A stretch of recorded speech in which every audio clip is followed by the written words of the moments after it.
है, या फिर आपके लिए दूरगामी इच्छाएं ज्यादा महत्वपूर्ण है? विशाल जायदाद, स्वर्ण, भूमि, मवेशी, व्यापार, आमदनी देने वाले निवेश। आप अपने पर्स में से जो सिक्के निकालते हैं उनसे आपकी तात्कालिक इच्छाएं पूरी होती है।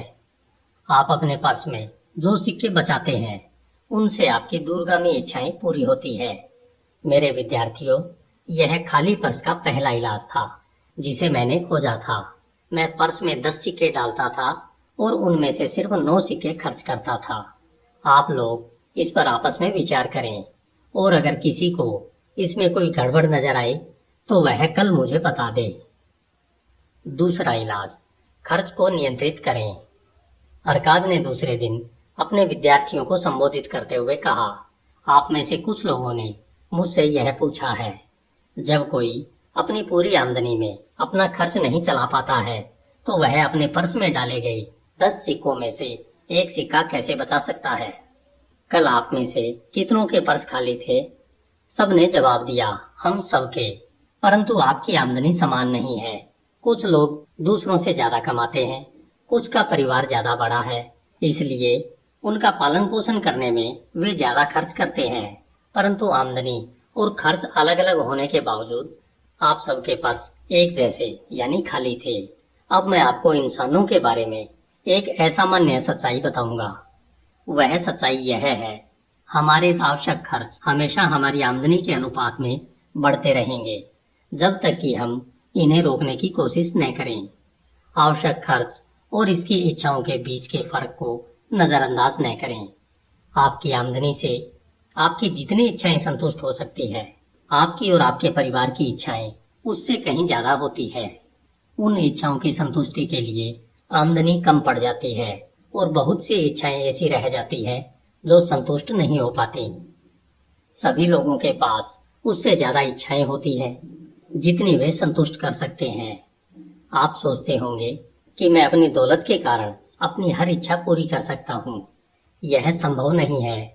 मेरे समय की सीमा है, मेरी शक्ति की सीमा है, मैं जितनी यात्रा कर सकता हूँ उसकी दूरी की सीमा है, मैं जो खा सकता हूँ उसकी भी सीमा है, मैं जितने उत्साह से आनंद ले सकता हूँ उसकी भी सीमा है। किसान खेत में जहाँ भी खाली जगह छोड़ता है वहां पर खरपतवार उगाती है। उसी तरह जहाँ भी इच्छाओं के संतुष्ट होने की संभावना होती है वहां इंसानों के मन में इच्छाएं पैदा हो जाती है।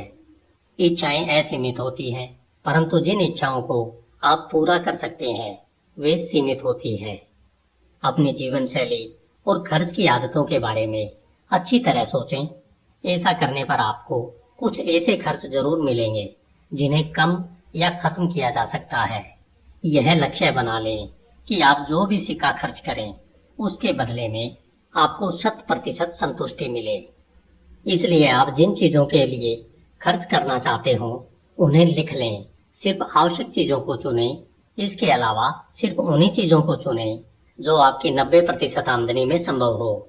बाकी उन चीजों को हटा दें और उन्हें अपनी असीमित इच्छा का हिस्सा मान लें जो संतुष्ट नहीं होंगी। उनका अफसोस न करें। फिर अपने आवश्यक खर्च का बजट बना लें। उस 10वें हिस्से को छुएं भी नहीं जो आपके पर्स को मोटा कर रहा है। इसे अपनी प्रबल इच्छा बना लें जो संतुष्ट हो सकती है। अपने बजट पर मेहनत करते रहें और इसमें फेरबदल करते रहें। अपने पर्स को मोटा बनाए रखने की दिशा में बजट को अपना पहला सलाहकार बनाएं। इस पर लाल और सुनहरे वस्त्र वाले एक आदमी ने खड़े होकर कहा, मैं एक स्वतंत्र व्यक्ति हूँ। मैं मानता हूँ कि मुझे जिंदगी की अच्छी चीजों का आनंद लेने का हक है। इसलिए मैं बजट की गुलामी का विरोध करता हूँ जो यह तय करता है कि मैं कितना खर्च कर सकता हूँ और किन चीजों के लिए कर सकता हूँ। मैं महसूस करता हूँ कि इससे मेरी जिंदगी का आनंद कम हो जाएगा और मैं बोझ उठाने वाले खच्चर की तरह बन जाऊंगा। इस पर अरकाद ने जवाब दिया, मेरे मित्र, आपका बजट कौन बनाएगा? उस आदमी ने कहा, मैं खुद। मान ले कि कोई खच्चर अपने बोझ का बजट बनाए तो वह इसमें क्या शामिल करेगा? क्या वह इसमें रत्न, कालीन और सोने की भरी सिल्लियां शामिल करेगा? बिल्कुल नहीं। वह इन कीमती चीजों को अपने बोझ में शामिल नहीं करेगा। इसके बजाय वह उस बोझ में घास, अनाज और रेगिस्तान के लिए पानी की मशक रखेगा। बजट का उद्देश्य यह है कि आपका पर्स मोटा बने। बजट आपकी आवश्यकताओं को संतुष्ट करने में आपकी मदद करता है। आवश्यकताओं के अलावा यह आपकी कुछ इच्छाओं को पूरा करने के लिए भी मदद करता है। बजट द्वारा आप साधारण इच्छाओं से अपनी सबसे प्रबल इच्छाओं की रक्षा करते हैं ताकि वे पूरी हो सकें। आपका बजट अंधेरी गुफा में चमकीली मशाल की तरह आपको दिखता है कि आपके पर्स में कहाँ छेद हो रहे हैं। यह उन छेदों को सीलने में आपकी मदद करता है। बजट आपके खर्च को इस तरह से नियंत्रित करता है ताकि आप सिर्फ सुनिश्चित और संतुष्टिदायक उद्देश्यों के लिए ही खर्च करें। खाली पर्स का यह दूसरा इलाज है। अपने खर्च का बजट बना ले ताकि आपके पास अपनी आवश्यकताओं को पूरा करने के लिए पैसे रहें और आप 90% आमदनी में ही अपनी बाकी महत्वपूर्ण इच्छाओं का आनंद ले सकें तथा उन्हें संतुष्ट कर सकें।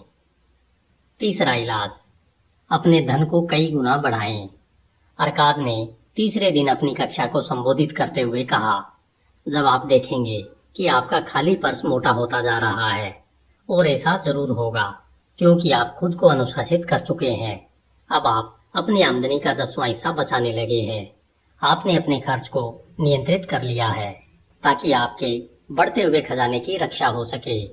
इसके बाद हम इस बात पर विचार करेंगे कि आप अपनी बचत से कैसे मेहनत करवा सकते हैं और इसे कैसे बढ़ा सकते हैं।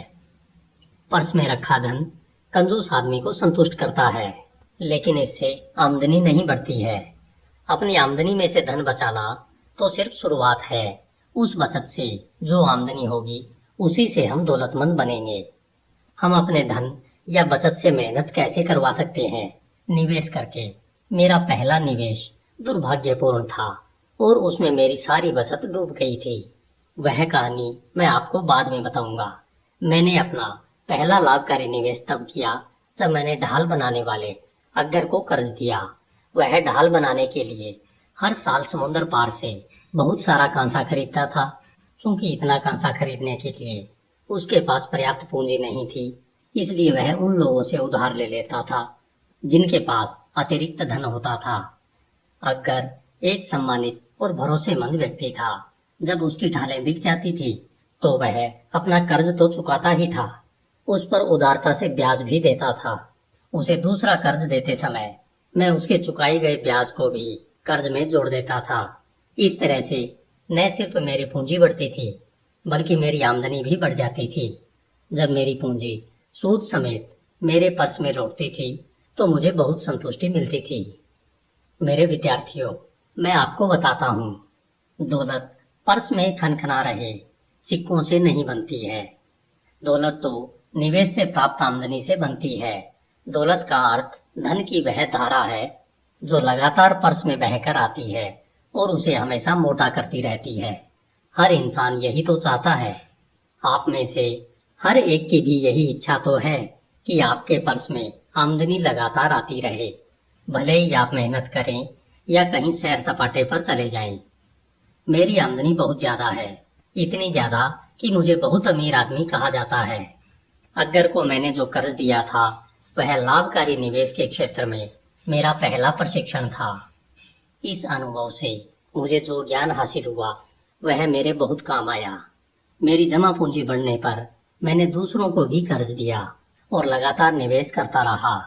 पहले तो कुछ जगहों से और बाद में बहुत सी जगहों से मेरे पर्स में धन की सुनहरी धाराएं बहकर आने लगी, जिनका मैं अपनी सूझबूझ से मनचाहा प्रयोग कर सकता था।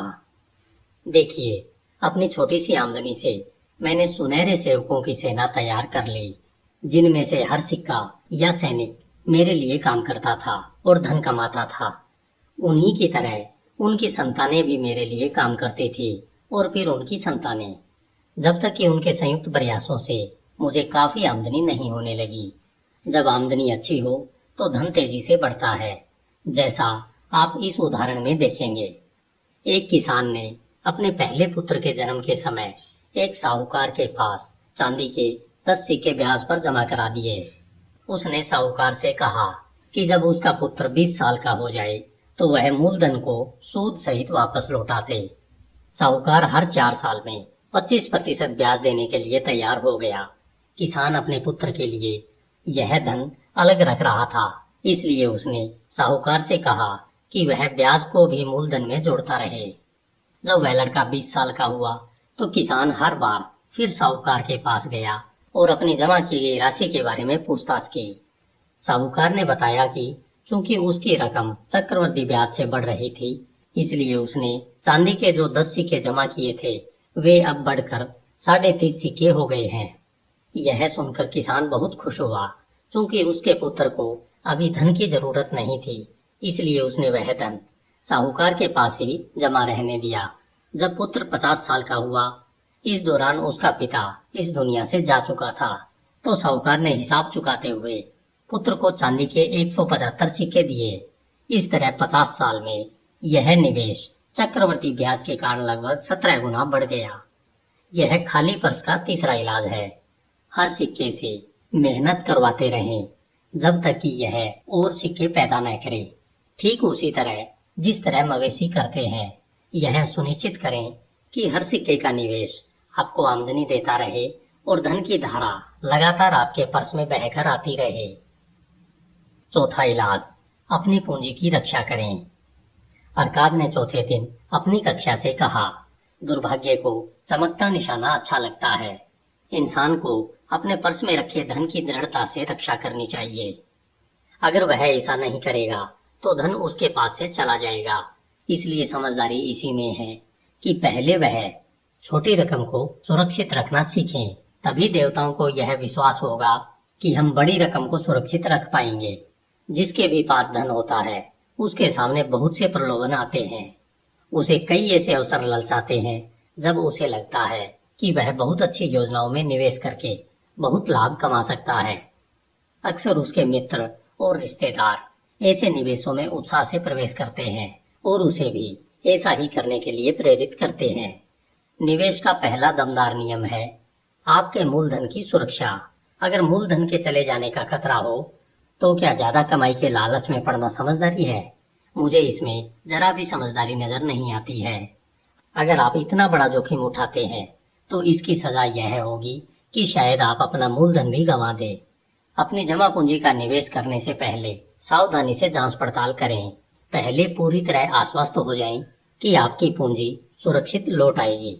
फटाफट अमीर बनने की हवाई इच्छाओं से गलत दिशा में न चले जाएं। किसी व्यक्ति को कर्ज देने से पहले आपको यह सुनिश्चित कर लेना चाहिए कि उसमें कर्ज चुकाने की सामर्थ्य है। यह भी देख लें कि कर्ज चुकाने के बारे में उसकी प्रतिष्ठा कैसी है, ताकि कहीं अनजाने में आप उसे अपनी मेहनत की कमाई तोहफे में न दे रहे हो। किसी भी क्षेत्र में निवेश करने से पहले अपने मूलधन पर मंडराने वाले खतरों के बारे में जान लें। मेरा पहला निवेश दोषपूर्ण और दुखद था। 1 साल तक मैंने मेहनत से जो पैसा बचाया था उसे मैंने अजमर नामक ईंट बनाने वाले को दे दिया था, जो दूर देशों की यात्रा पर जा रहा था। वह इस बात के लिए तैयार हो गया कि वह टायर से मेरे लिए फिनिशियंस के दुर्लभ रत्न खरीद लाएगा। हमारी योजना यह थी कि हम उन रत्नों को ज्यादा दामों पर बेचकर मुनाफे को आपस में बांट लेंगे। फिनिशियन बदमाश थे और उन्होंने अजमर को रत्नों के बजाय कांच के टुकड़े पकड़ा दिए। मेरी पूरी जमा पूंजी चली गई थी। आज मेरे पास इतना ज्ञान आ चुका है कि मैं तत्काल समझ लूंगा कि रत्न खरीदने के लिए ईंट बनाने वाले पर भरोसा करना मूर्खता है। मैं अपने अनुभवों की समझदारी से आपको यह सलाह देना चाहता हूँ, अति आत्मविश्वास में आकर अपनी पूंजी का ऐसी जगह पर निवेश न करें जहां उसके डूबने का खतरा हो। बेहतर यह है कि आप धन के प्रबंधन में अनुभवी लोगों की समझदारी भरी सलाह लें। इस तरह की सलाह मांगने पर मुफ्त मिल जाती है। हो सकता है यह सलाह उतनी ही मूल्यवान साबित हो जितनी रकम का आप निवेश करने जा रहे हैं। सच तो यह है कि अगर यह सलाह आपकी पूंजी को डूबने से बचाती है तो यह आपकी पूंजी जितनी ही मूल्यवान होती है। यह खाली पर्स का चौथा इलाज है। यह इलाज बहुत महत्वपूर्ण है क्योंकि पर्स के भर जाने के बाद यह उसे खाली होने से बचाता है। अपनी जमा पूंजी को नुकसान से बचाएं। सिर्फ वही निवेश करें जहां आपका मूलधन सुरक्षित रहे, जहां आप जब चाहें उसे दोबारा वापस पा सकें और जहां आपको उचित ब्याज लगातार मिलता रहे। बुद्धिमान लोगों से सलाह लें। धन के लाभकारी प्रबंधन में अनुभवी लोगों से सलाह लें। असुरक्षित निवेशों से अपने धन की बुद्धिमत्ता पूर्वक रक्षा करें। 5वां इलाज, अपने घर को लाभकारी निवेश बनाएं। अरकाद ने अपनी कक्षा को 5वां सबक सिखाते हुए कहा, इंसान अपनी कमाई का 10वां हिस्सा इसलिए अलग रखता है ताकि वह भविष्य में जीवन का आनंद ले सके। बहरहाल, अगर वह अपनी आमदनी के बचे हुए 9 हिस्सों में से कुछ बचा सके और उसका लाभकारी निवेश कर सके तो उसका खजाना ज्यादा तेजी से बढ़ेगा। बेबीलोन के बहुत से लोग अपने परिवारों के साथ किराए के मकानों में रहते हैं। हालांकि उनके आसपास का माहौल अच्छा नहीं रहता है। वे हर महीने किराए के रूप में मकान मालिक को बहुत सा धन देते हैं। अक्सर उनके मकानों में बाग बगीचे के लिए जगह नहीं होती है। उनकी पत्नियां पेड़ पौधे नहीं लगा पाती है जिनसे हर औरत को खुशी मिलती है। उन मकानों में बच्चों के खेलने के लिए कोई जगह नहीं होती है, इसलिए वे गंदी गलियों में खेलते रहते हैं। किसी भी व्यक्ति का परिवार तब तक पूरी जिंदगी का आनंद नहीं ले सकता जब तक कि उसके मकान में इतनी जगह न हो कि उसके बच्चे साफ सुथरी धरती पर खेल सकें और उसकी पत्नी न सिर्फ सुंदर फूल उगा सकें बल्कि परिवार को खिलाने के लिए अच्छी सब्जियां भी उगा सकें। अपने पेड़ों के अंजीर और अंगूर खाकर हर इंसान खुश होता है।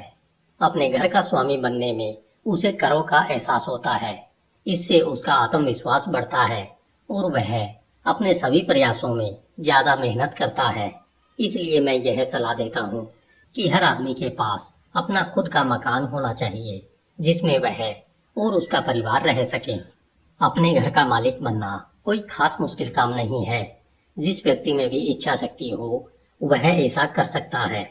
हमारे महान सम्राट ने बेबीलोन की दीवारों को इतनी दूर तक फैला लिया है कि इसके भीतर बहुत सी खाली जमीन पड़ी है जिसे बहुत उचित कीमत पर खरीदा जा सकता है।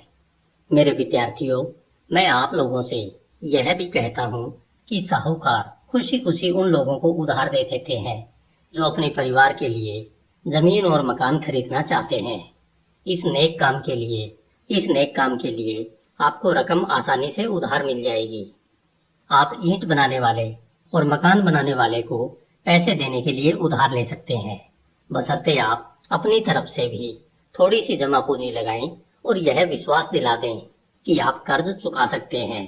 तब आपको सच्ची खुशी का एहसास होगा क्योंकि आप एक बहुत मूल्यवान जायदाद के स्वामी बन जाएंगे और उस पर आपका इकलौता खर्च यह होगा कि आपको सम्राट को टैक्स देना होगा। इसके अलावा आपकी पत्नी आपके कपड़े धोने के लिए ज्यादा बार नदी तक जाएंगी ताकि हर बार लौटते समय वह पौधों में डालने के लिए एक मशक पानी ले सके। इस तरह गृहस्वामी बनने वाले व्यक्ति को बहुत से लाभ होते हैं। इससे उसका खर्च भी बहुत कम हो जाता है।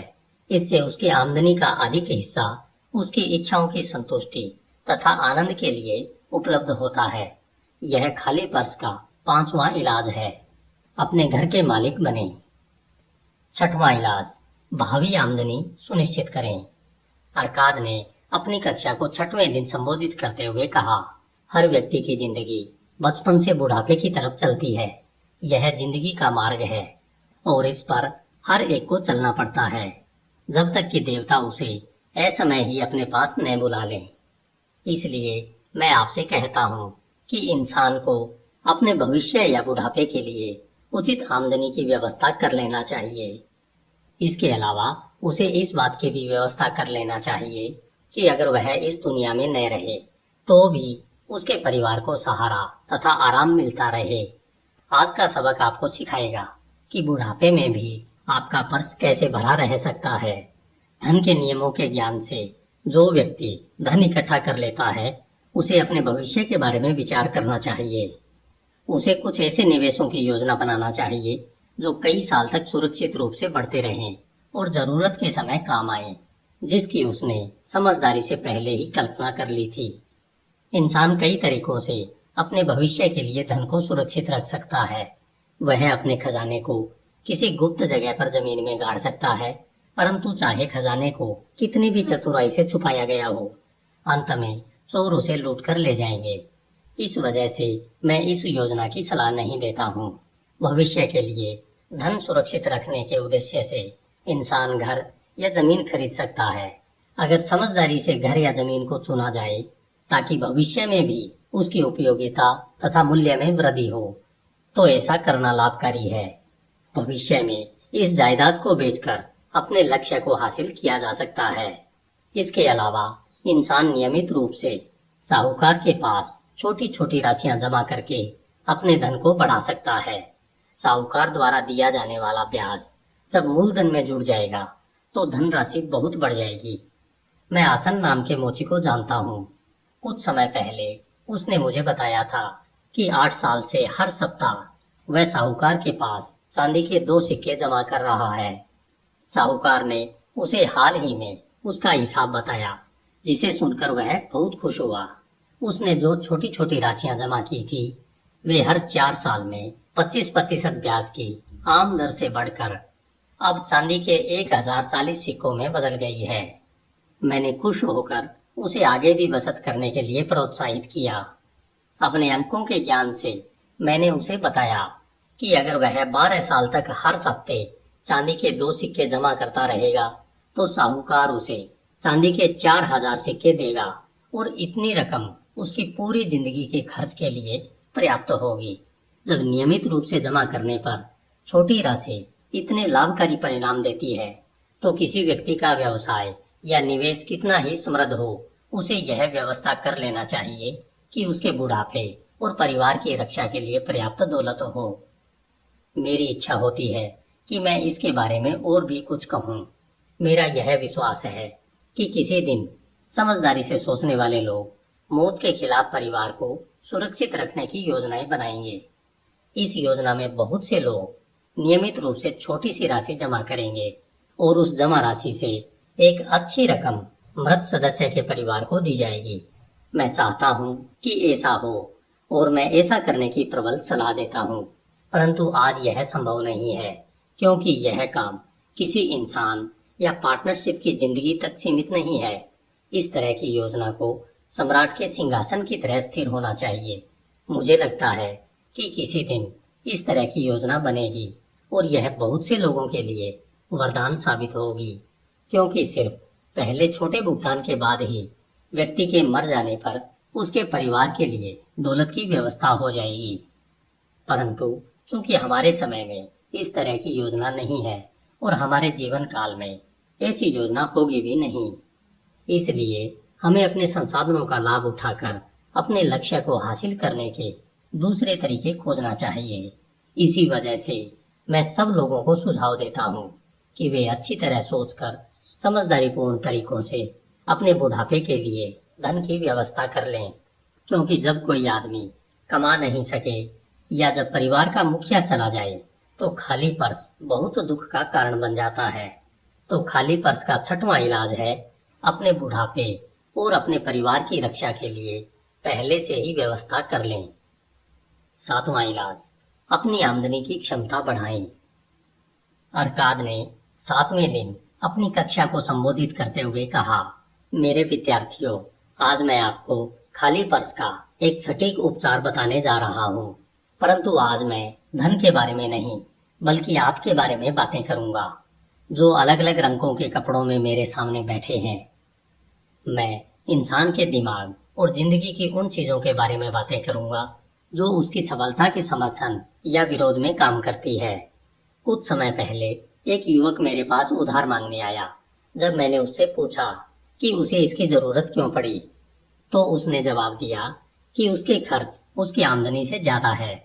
इस पर मैंने उससे कहा कि ऐसी स्थिति में कोई भी साहूकार उसे कर्ज नहीं देगा जब तक कि उसके पास अतिरिक्त धन कमाने की क्षमता न हो जिससे वह अपना कर्ज चुका सके। मैंने उससे कहा, तुम्हें अपनी आमदनी बढ़ाना चाहिए। कमाने की अपनी क्षमता को बढ़ाने के लिए तुमने क्या किया है? युवक ने कहा, मैंने वह सब किया है जो मैं कर सकता हूँ। 2 महीनों में 6 बार मैंने अपने मालिक के पास जाकर अपनी तनख्वाह बढ़ाने का आग्रह किया, परंतु मुझे सफलता नहीं मिली। कोई भी व्यक्ति इससे ज्यादा बार यह अनुरोध नहीं कर सकता। हम उसके भोलेपन पर हंस सकते हैं, परंतु उस युवक में आमदनी को बढ़ाने के लिए आवश्यक एक महत्वपूर्ण गुण था। उसमें ज्यादा कमाने की प्रबल इच्छा थी, जो बहुत उचित और सराहनीय है। उपलब्धि से पहले उसकी इच्छा होना चाहिए। आपकी इच्छाएं प्रबल और निश्चित होनी चाहिए। सामान्य इच्छाएं सिर्फ कमजोर चाहत होती है।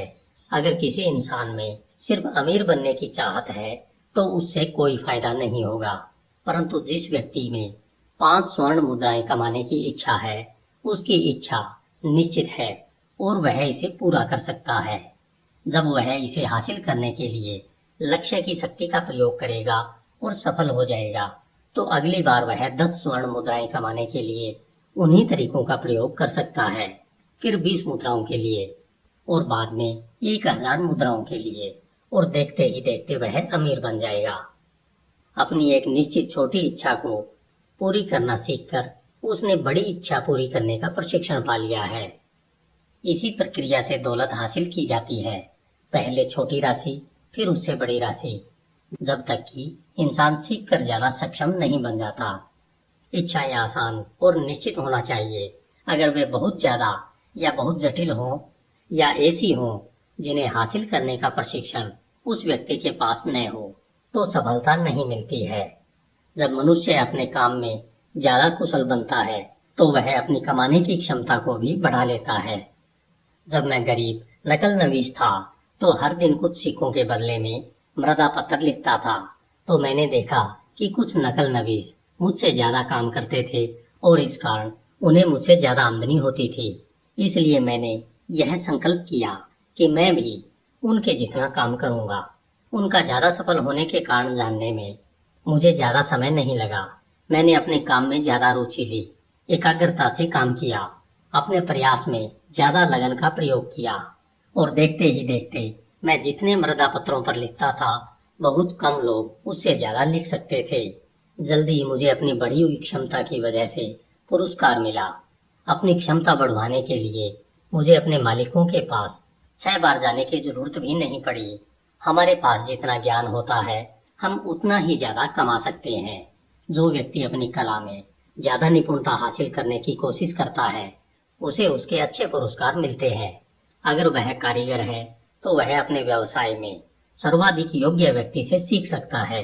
अगर वह कानून या उपचार के क्षेत्र में मेहनत करता है तो वह अपने व्यवसाय के बाकी लोगों से विचार विमर्श कर सकता है या उनकी सलाह ले सकता है। अगर वह व्यापारी है तो वह लगातार अच्छी चीजों की तलाश कर सकता है जिन्हें कम कीमतों पर खरीदा जा सके। मनुष्य की स्थितियां हमेशा बदलती और सुधरती रहती है, क्योंकि बुद्धिमान लोग नई योग्यताएं सीखते रहते हैं ताकि वे बेहतर ढंग से उनकी सेवा कर सके, जिनके संरक्षण पर उनकी प्रगति निर्भर है। इसलिए मैं सभी व्यक्तियों से आग्रह करता हूँ कि वे प्रगति की पहली कतार में खड़े रहें और स्थिर न रहें, क्योंकि स्थिर खड़े रहने पर वे पीछे रह जाएंगे। बहुत सी चीजें इंसान की जिंदगी को लाभकारी अनुभव से समृद्ध बनाती है। अगर किसी इंसान में आत्मसम्मान है तो उसे आगे बताए गए काम करना चाहिए। उसे अपना कर्ज यथासंभव शीघ्रता से चुकाना चाहिए और ऐसी चीजें नहीं खरीदना चाहिए जिनका वह भुगतान न कर पाए। उसे अपने परिवार की अच्छी देखभाल करना चाहिए ताकि वे उसके बारे में अच्छे विचार रखें और अच्छी बातें कहें। उसे अपनी वसीयत कर देना चाहिए ताकि जब देवता उसे अपने पास बुला लें तो उसके जायदाद का उचित और गरिमापूर्ण बंटवारा हो सके। उसे दुर्भाग्य के शिकार लोगों पर दया करना चाहिए और तार्किक सीमाओं के भीतर उनकी मदद करना चाहिए। उसे अपने प्रियजनों के प्रति विचार पूर्वक काम करना चाहिए। इस तरह खाली पर्स का 7वां और अंतिम इलाज है अपनी शक्तियों का विकास करना, अधिक बुद्धिमान तथा योग्य बनने के लिए अध्ययन करना, आत्मसम्मान से काम करना। ऐसा करने पर आप में यह आत्मविश्वास आ जाएगा कि आप सावधानी पूर्वक सोची गई इच्छाओं को पूरा कर सकें। तो खाली पर्स के 7 इलाज ये है जो मैंने लंबे और सफल जीवन के अनुभव से सीखे हैं। मैं दौलत चाहने वाले सभी लोगों से इन पर अमल करने का आग्रह करता हूँ। मेरे मित्रों, बेबीलोन में इतना सोना भरा पड़ा है जिसकी आप कल्पना भी नहीं कर सकते। यहाँ पर सबके लिए प्रचुर दौलत है। आगे बढ़ें और इन सच्चाइयों पर अमल करें ताकि आप समृद्ध और दौलतमंद बन सकें, जो आपका अधिकार है। आगे बढ़ें और इन सच्चाइयों को दूसरे लोगों को भी सिखाएं ताकि हमारे सम्राट का हर सम्मानित नागरिक हमारे प्रिय शहर की अपार दौलत में सहभागी बन सकें। धन्यवाद। hindiaudiobook.com। अध्याय 4 सौभाग्य की देवी से मिलें। hindiaudiobook.com। अगर कोई इंसान भाग्यशाली है तो उसके सौभाग्य की सीमा के बारे में कोई भविष्यवाणी नहीं की जा सकती। अगर उसे नदी में भी फेंक दिया जाए तो न सिर्फ वह तैरकर बाहर निकल आएगा बल्कि उसके हाथ में एक मोती भी होगा। बेबीलोन की कहावत। हर व्यक्ति सौभाग्यशाली बनना चाहता है। आज से 4000 साल पहले प्राचीन बेबीलोन में भी मनुष्यों के मन में सौभाग्यशाली बनने की इच्छा इतनी प्रबल थी जितनी आज के इंसान के मन में है। हम सब चाहते हैं कि सौभाग्य की चंचल देवी हम पर मेहरबान हो जाए। क्या कोई ऐसा तरीका है जिसे हम उस देवी को अपनी ओर आकर्षित कर सकें और उसके कृपा पात्र बन सकें? क्या कोई ऐसा तरीका है जिससे न सिर्फ हम उस देवी का ध्यान खींच सकें बल्कि उसके उदार वरदान भी पा सकें? क्या सौभाग्यशाली बनने का कोई तरीका है? प्राचीन बेबीलोन के व्यक्तियों के मन में भी यही सवाल उठा। उन्होंने यह पता लगाने का फैसला किया। वे चतुर और विचारवान थे। इसी वजह से उनका शहर अपने समय का सबसे समृद्ध और शक्तिशाली शहर बना। उस पुराने समय में स्कूल या कॉलेज नहीं थे। बहरहाल बेबीलोन में ज्ञान का एक केंद्र था और वह सैद्धांतिक नहीं बल्कि बहुत व्यवहारिक था। बेबीलोन की ऊंची इमारतों में एक इमारत सम्राट के महल, हैंगिंग गार्डन और देवी देवताओं के मंदिरों जितनी महत्वपूर्ण थी। आपको इतिहास की पुस्तकों में इसका बहुत कम जिक्र मिलेगा। इस बात की बहुत संभावना है कि आपको इसका जिक्र मिलेगा ही नहीं। बहरहाल इस इमारत का उस युग के चिंतन पर बहुत प्रबल असर हुआ। यह इमारत ज्ञान का मंदिर थी जहां स्वयंसेवी शिक्षक ज्ञान प्रदान करते थे। यहाँ सार्वजनिक रुचि के विषयों पर खुले मंच पर विचार विमर्श होता था। इसकी दीवारों के भीतर सभी व्यक्ति बराबर होते थे। सबसे गरीब सेवक भी अपने तर्कों से शाही घराने के राजकुमार के विचारों को गलत साबित कर सकता था। ज्ञान के मंदिर में कई लोग नियमित रूप से जाते थे। इनमें से एक अरकाद नामक बुद्धिमान आदमी था जिसे बेबीलोन का सबसे अमीर आदमी कहा जाता था। उसका अपना विशेष हाल था जहां लगभग हर शाम को बहुत से लोग रोचक विषयों पर चर्चा और बहस करने के लिए इकट्ठे होते थे। इन लोगों में कुछ वृद्ध और कुछ युवा भी थे, परंतु अधिकांश अधेड़ थे। बेहतर होगा कि हम उनकी बातें सुनें ताकि हम यह जान सकें कि क्या वे सौभाग्य या खुशकिस्मती को आकर्षित करने का तरीका जानते थे। जब अरकाद अपने मंच पर आया तो सूरज रेगिस्तानी धूल की धुंध के बीच आग की बड़ी लाल गेंद की तरह चमकते हुए अभी अभी डूबा था। 80 लोग उसके आने का इंतजार कर रहे थे और फर्श पर बिछे कालीनों पर बैठे हुए थे। बाकी लोग आते जा रहे थे। अरकाद ने पूछा, आज शाम को हम किस विषय पर चर्चा करेंगे? थोड़े संकोच के बाद कपड़े बुनने वाले एक लंबे व्यक्ति ने खड़े होकर कहा, मैं चाहता हूँ कि एक खास विषय पर चर्चा हो, परंतु मैं इसे बताने से डरता हूँ। अरकाद कि कहीं यह आपको और आपके मित्रों को मूर्खतापूर्ण न लगे। जब अरकाद और बाकी लोगों ने उससे वह विषय बताने का आग्रह किया तो उसने कहा, आज के दिन मैं खुशकिस्मत था क्योंकि मुझे स्वर्ण मुद्राओं से भरा एक पर्स मिल गया। मेरी प्रबल इच्छा है कि मैं हमेशा खुशकिस्मत रहूं। मुझे लगता है कि हर व्यक्ति की यही इच्छा होगी, इसलिए मैं सुझाव देता हूं कि हम इस विषय पर बहस करें कि सौभाग्य या खुशकिस्मती को कैसे आकर्षित किया जाता है, ताकि हम खुशकिस्मत बनने के तरीके खोज सकें। अरकाद ने कहा, यह बहुत ही रोचक विषय है, इस पर हमें चर्चा करनी चाहिए। कुछ लोगों के लिए अच्छी किस्मत का मतलब संयोग या अकस्मात घटना है जो बिना किसी उद्देश्य या कारण के हो सकती है। बाकी लोगों को यह विश्वास होता है कि हमारी खुशकिस्मती हमारी सबसे उदार देवी अष्टर की कृपा पर निर्भर है, जो उन लोगों को उदारता पूर्वक पुरस्कार देती है जो उसे खुश करते हैं। मित्रों, आप लोगों की क्या राय है? क्या हम यह पता लगाएं कि हम किन तरीकों से खुशकिस्मती को आकर्षित कर सकते हैं ताकि हम सब खुशकिस्मत बन सकें? हाँ, बहुत बढ़िया रहेगा, उत्सुक श्रोताओं के बढ़ते समूह ने जवाब दिया। इस पर अरकाद ने आगे कहा, चर्चा शुरू करने से पहले आप लोग मुझे बताएं कि आप में से किन लोगों को हमारे मित्र कपड़ों के बुनकर की तरह के अनुभव हुए हैं, जब उन्हें बिना कोशिश के बहुमूल्य खजाने या रत्न मिले हों। एक चुप्पी छा गई। सबने एक दूसरे की तरफ देखा, परंतु कोई भी कुछ नहीं बोला। अरकाद ने पूछा, क्या ऐसा और किसी के साथ नहीं हुआ? फिर तो इस तरह की खुशकिस्मती बहुत ही दुर्लभ होगी। अगर आप में से कोई यह सुझाव दे कि हम अपनी खोज कहाँ से शुरू करें। अच्छे कपड़े पहने हुए एक युवक ने कहा, मैं बताता हूँ। जब कोई व्यक्ति खुशकिस्मती के बारे में बातें करता है तो क्या यह स्वाभाविक नहीं है कि उसके विचार जुए की टेबल की ओर मुड़े? क्या वहां हमें ऐसे लोग नहीं मिलते हैं जो जीतने के लिए देवी की कृपा चाहते हैं? उसके बैठने के बाद एक आवाज सुनाई दी, रुको मत, अपनी बात पूरी करो। हमें बताओ, क्या जुए की टेबल पर देवी ने तुम पर कृपा की? क्या क्यूब में लाल हिस्सा ऊपर आया था और तुमने जुए घर के मालिक से ढेर सारा धन जीता था?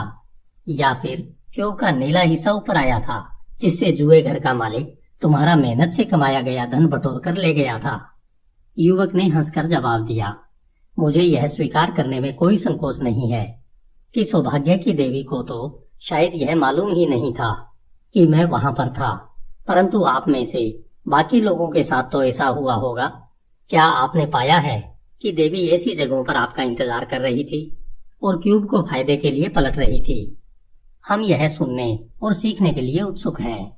अरकाद ने कहा, बहुत ही समझदारीपूर्ण शुरुआत है। हम यहाँ हर प्रश्न के सभी पहलुओं पर विचार विमर्श करने के लिए इकट्ठे हुए हैं। जुए की टेबल को नजरअंदाज करना अधिकांश लोगों की उस प्रबल भावना को नजरअंदाज करना है जिसमें व्यक्ति कुछ चांदी के सिक्के दांव पर लगाने के बाद ढेर सारी स्वर्ण मुद्राएं जीतने की आशा करता है। एक अन्य श्रोता ने कहा, इससे मुझे कल की घुड़दौड़ की याद आ गई।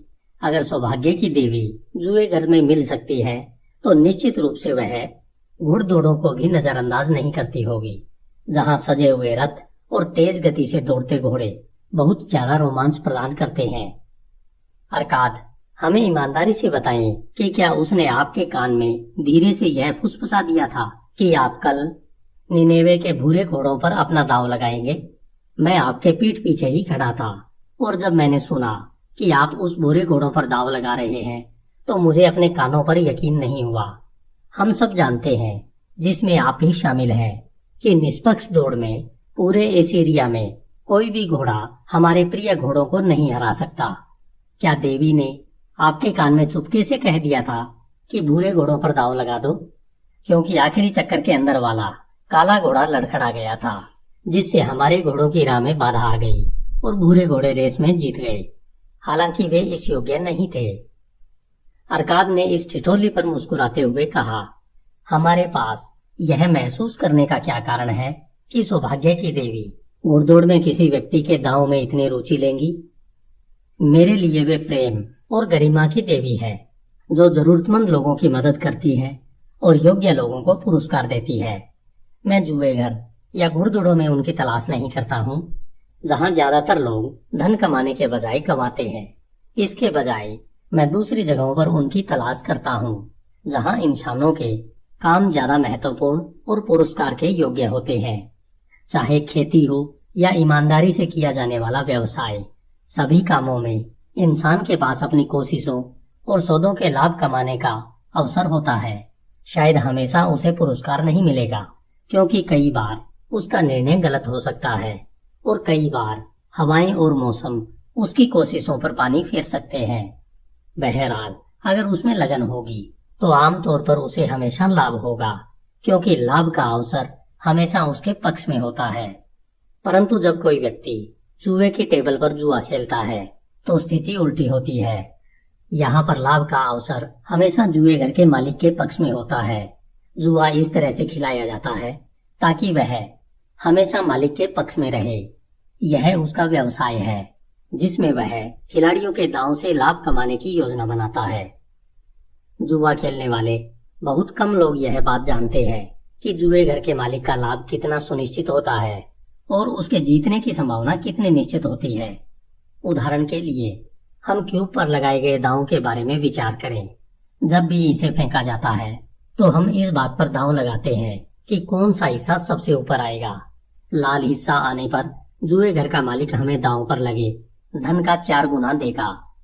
परंतु अगर बाकी 5 हिस्सों में से कोई भी हिस्सा ऊपर आता है तो हमने दांव पर जो पैसा लगाया था वह डूब जाएगा।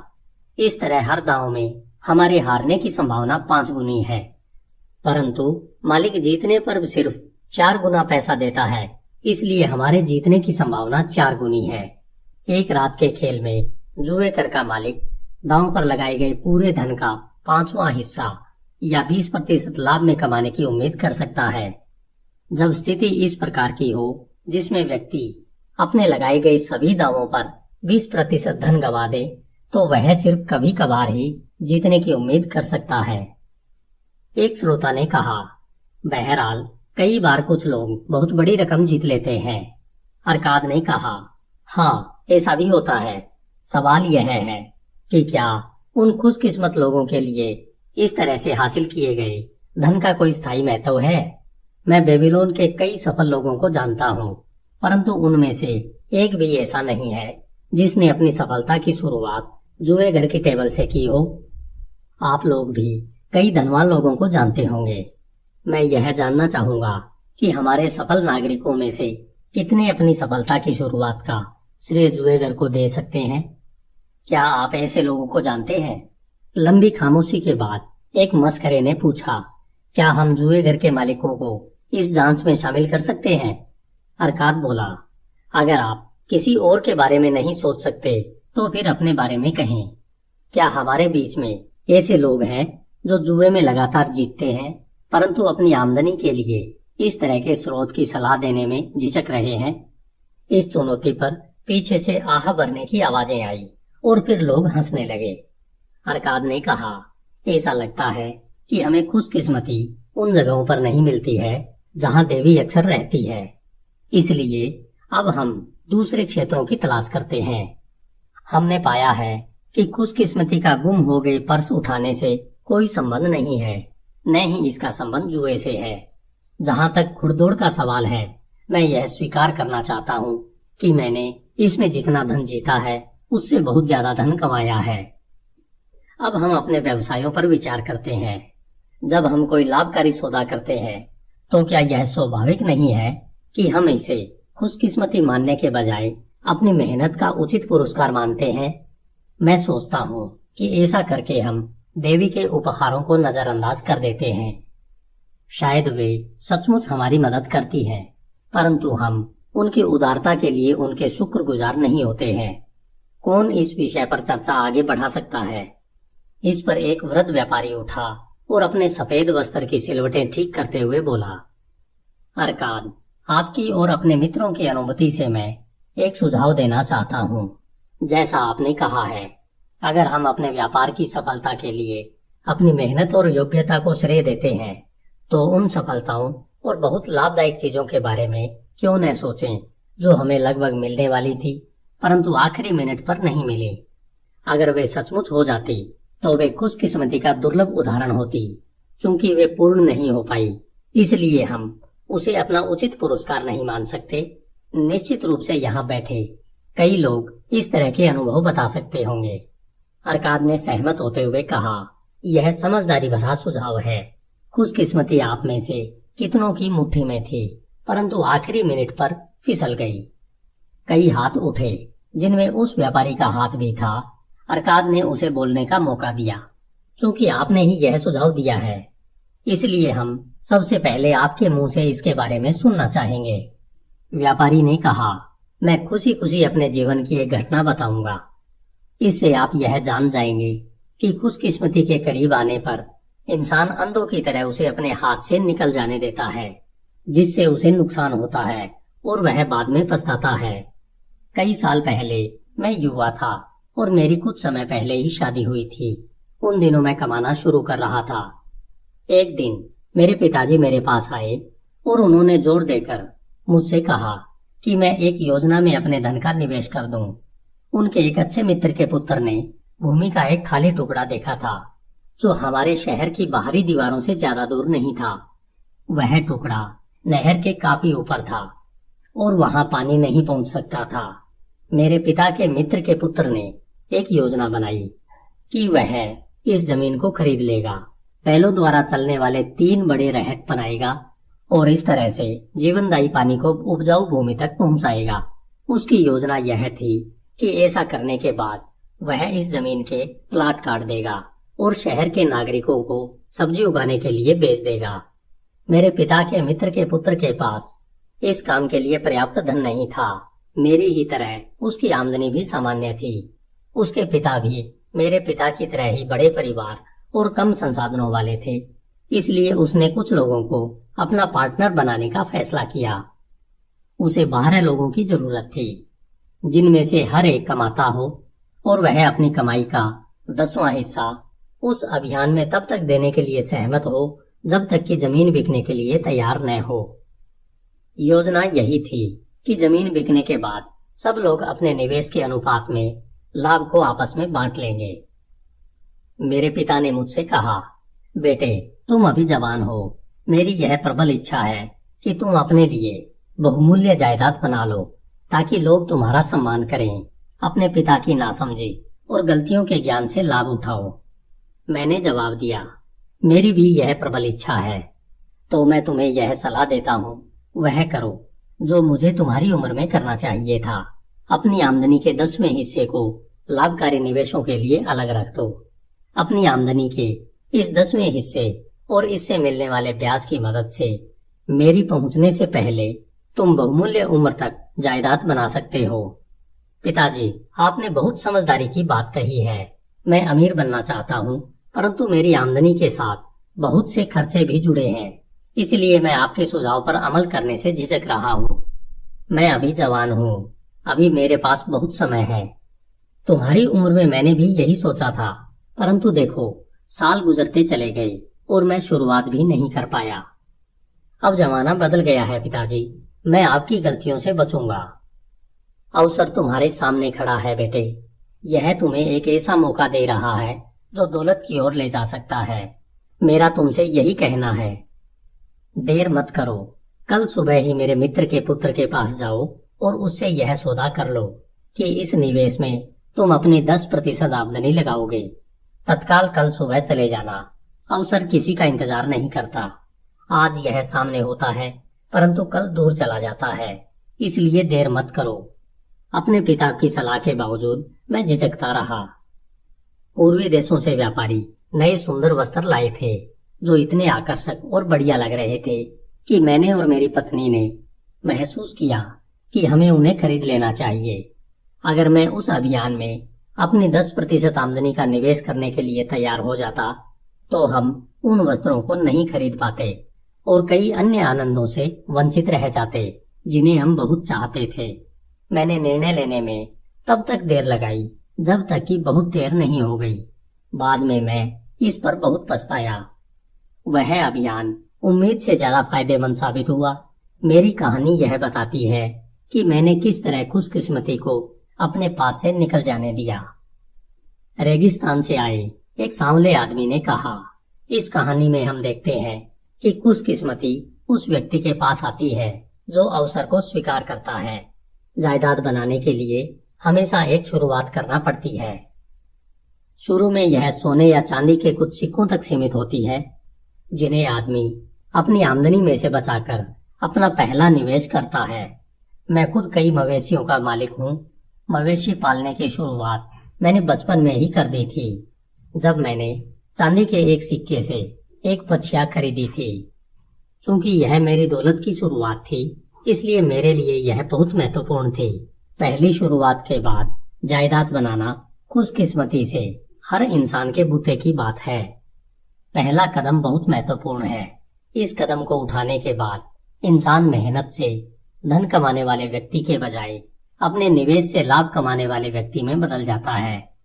सौभाग्य से कुछ लोग कम उम्र में ही यह कदम उठा लेते हैं। इसी वजह से वे आर्थिक क्षेत्र में उन लोगों से ज्यादा सफल हो जाते हैं जो यह कदम बाद में उठाते हैं। वे उन दुर्भाग्यशाली लोगों से भी बहुत ज्यादा सफल होते हैं जो यह कदम कभी नहीं उठाते हैं। जैसा इस व्यापारी के पिता के साथ हुआ था। अगर मेरे व्यापारी मित्र ने अवसर सामने आने पर अपनी जवानी में यह कदम उठा लिया होता तो आज उसे दुनिया की बहुत सी अच्छी चीजों का वरदान मिला होता। अगर हमारे बुनकर मित्र ने उस समय यह कदम उठा लिया होता तो आज उसके पास काफी दौलत होती।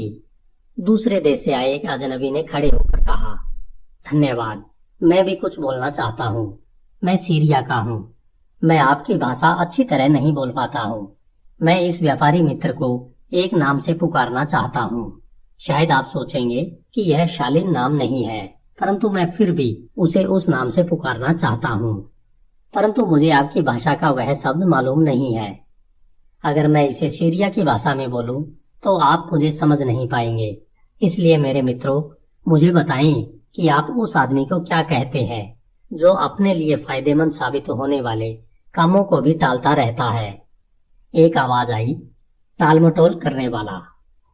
वही सीरिया के निवासी ने अपने हाथों को रोमांच से लहराते हुए कहा, जब अवसर आता है तो वह उसे स्वीकार नहीं करता है। वह इंतजार करता है। वह कहता है, मेरे सामने अभी बहुत काम पड़ा है, मैं धीरे धीरे यह काम करूंगा। अवसर इस तरह के ढीले आदमी का इंतजार नहीं करेगा। अवसर सोचता है कि अगर इंसान खुशकिस्मत बनना चाहता है तो उसे तत्काल कदम उठाना चाहिए।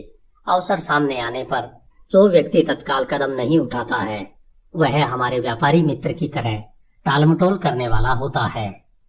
व्यापारी उठकर खड़ा हुआ और सिर झुकाकर लोगों की हंसी पर प्रतिक्रिया करते हुए बोला, अजनबी, आप हमारे मेहमान हैं। मैं आपकी प्रशंसा करता हूँ जो आपने सच्ची बात बोलने में जरा भी हिचक नहीं दिखाई। अरकाद ने कहा, खोए हुए अवसर की एक और कहानी हमें कौन सुनाएगा? लाल वस्त्र पहने एक अधेड़ व्यक्ति ने कहा, मैं सुनाऊंगा। मैं मवेशियों का खरीदार हूँ, खास तौर पर ऊंटों और घोड़ों का। कई बार मैं भेड़ बकरियां भी खरीद लेता हूँ। एक रात को अवसर मेरे सामने अचानक आया जब मैं इसकी बिल्कुल भी उम्मीद नहीं कर रहा था। शायद इसी वजह से मैंने इसे अपने हाथ से फिसल जाने दिया। बेहतर होगा कि फैसला आप ही करें। मैं ऊंट खरीदने के लिए शहर से बाहर गया था। 10 दिनों की निराशाजनक यात्रा के बाद जब मैं लौटा तो मुझे यह देखकर गुस्सा आया कि रात होने की वजह से शहर का द्वार बंद हो चुका था और उस पर ताले भी लग चुके थे। मेरे नौकरों ने रात काटने के लिए तंबू लगाए। बहरहाल हम सोच रहे थे कि हमारे पास बहुत कम भोजन है और पानी तो बिल्कुल भी नहीं है, इसलिए यह रात मुश्किल से कटेगी। उसी समय एक बूढ़ा किसान मेरे पास आया जो शहर के द्वार का ताला बंद होने के कारण हमारी ही तरह बाहर रह गया था।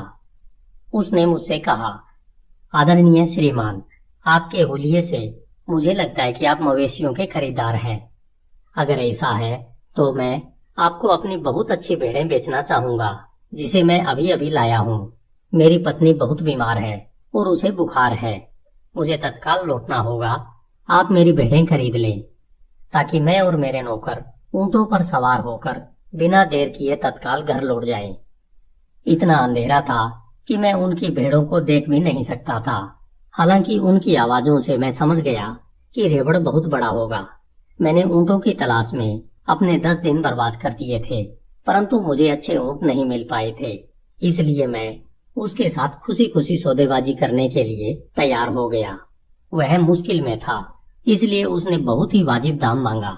मैंने वह सौदा मंजूर कर लिया क्योंकि मैं अच्छी तरह जानता था कि मेरे नौकर सुबह भेड़ों को हाँककर शहर में ले जाएंगे और उन्हें बेचने से हमें काफी लाभ होगा।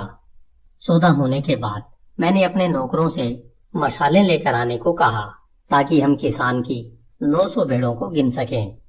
मित्रों, मैं आपको यह वर्णन सुनाकर बोर नहीं करूंगा कि इतनी सारी प्यासी, भूखी और बेचैन भेड़ों को गिनने में हमें कितनी मुश्किलें आई। यह एक असंभव काम साबित हो रहा था। इसलिए मैंने उस किसान से साफ साफ कह दिया कि सुबह होने के बाद मैं भेड़ें गिनूंगा, तभी उसे पैसे दूंगा। उसने आग्रह किया, मेहरबानी करके आप आज रात को मुझे 2/3 कीमत ही दे दें ताकि मैं अपने घर लौट सकूं। मैं अपने सबसे समझदार और शिक्षित सेवक को आपके पास छोड़ जाऊंगा जो सुबह भेड़ गिनने में आपकी मदद करेगा। वह विश्वसनीय है और आप बाकी का 1/3 पैसा उसे दे सकते हैं। परंतु मैंने जिद पकड़ ली और रात को पैसे देने से इनकार कर दिया। अगली सुबह मेरे उठने से पहले ही शहर का द्वार खुला और 4 खरीदार भेड़ों की तलाश में बाहर भागते हुए आए। वे बहुत उत्सुक थे और ऊंची कीमतें देने को तैयार थे, क्योंकि शहर पर युद्ध की घेराबंदी का खतरा मंडरा रहा था और भोजन पर्याप्त नहीं था। किसान मुझे जितनी कीमत पर भेड़ें देने के लिए तैयार हुआ था, उसे उससे लगभग 3 गुना ज्यादा कीमत मिली। यह बहुत ही बढ़िया अवसर था जो मैंने अपने हाथों से गवा दिया। अरकाद ने टिप्पणी की, यह बहुत ही असामान्य कहानी है, इससे हमें क्या शिक्षा मिलती है? घोड़े की जीन बनाने वाले ने कहा, इससे हमें यह शिक्षा मिलती है कि जब हमें विश्वास हो कि हमारा सौदा समझदारी पूर्ण है तो हमें तत्काल पैसे दे देना चाहिए। अगर सौदा अच्छा है तो आपको दूसरों के अलावा खुद की कमजोरियों से भी अपनी रक्षा करने की जरूरत होती है। इंसानों के विचार बदलते रहते हैं। मैं तो यह कहूंगा कि हम अपना मन तेजी से बदल लेते हैं और ऐसा तब अधिक होता है जब हम गलत नहीं बल्कि सही होते हैं। गलत निर्णयों के बारे में हम जिद्दी होते हैं, परंतु सही निर्णय लेने के बाद हम हिचकिचाते हैं और अवसर को हाथ से फिसल जाने देते हैं। मेरा पहला निर्णय मेरा सर्वश्रेष्ठ निर्णय होता है, परंतु मैंने हमेशा यह पाया है कि अच्छा सौदा करने के बाद मैं हिचकिचाता हूँ और टालमटोल करता हूँ।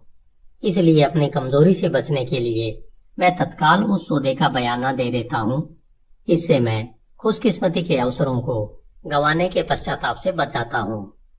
सीरिया के निवासी ने एक बार फिर खड़ा होकर कहा, धन्यवाद। मैं एक बार फिर बोलना चाहता हूँ, ये कहानियां लगभग एक सी है। हर बार अवसर एक ही कारण से दूर भाग जाता है।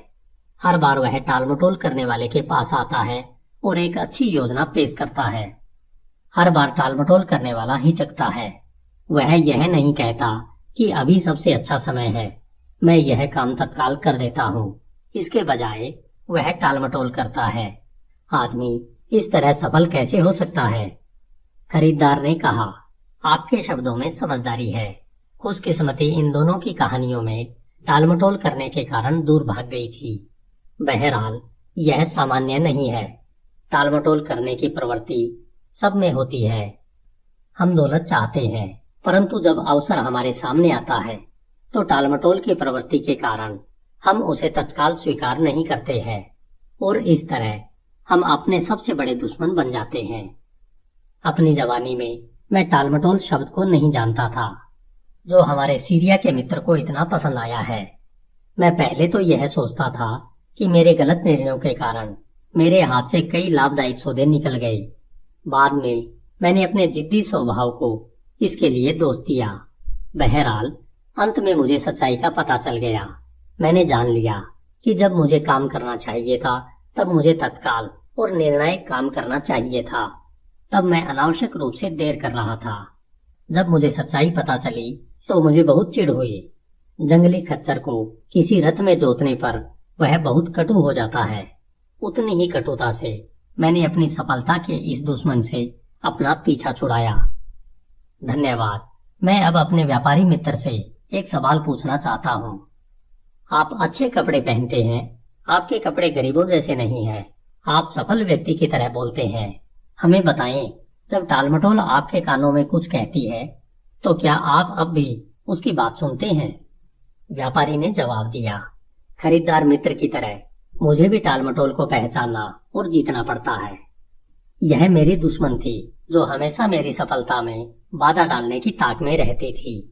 मैंने जो कहानी सुनाई है उस तरह के बहुत से उदाहरण हैं जिनके द्वारा मैं बता सकता हूँ कि टालमटोल की वजह से मेरे अवसर किस तरह दूर चले गए। एक बार समझ लेने के बाद टालमटोल को जीतना मुश्किल नहीं होता। कोई भी व्यक्ति स्वेच्छा से चोर को अपना अनाज चुराने नहीं देता है। न ही कोई व्यक्ति शत्रुओं को अपने ग्राहकों को दूर भगाने की छूट देता है, क्योंकि उससे उनका मुनाफा कम हो जाएगा। जब मैंने यह पहचान लिया कि मेरा दुश्मन इस तरह से काम कर रहा है तो मैंने संकल्प के साथ उस पर विजय पाई। अगर कोई व्यक्ति बेबीलोन की प्रचुर दौलत में हिस्सेदार बनना चाहता है तो सबसे पहले उसे अपने टालमटोल की भावना पर विजय पाना चाहिए। अरकाद, आप क्या कहते हैं? चूंकि आप बेबीलोन के सबसे अमीर व्यक्ति हैं, इसलिए कई लोग कहते हैं कि आप सबसे ज्यादा खुशकिस्मत व्यक्ति भी हैं। क्या आप मेरी इस बात से सहमत हैं कि कोई भी आदमी जब तक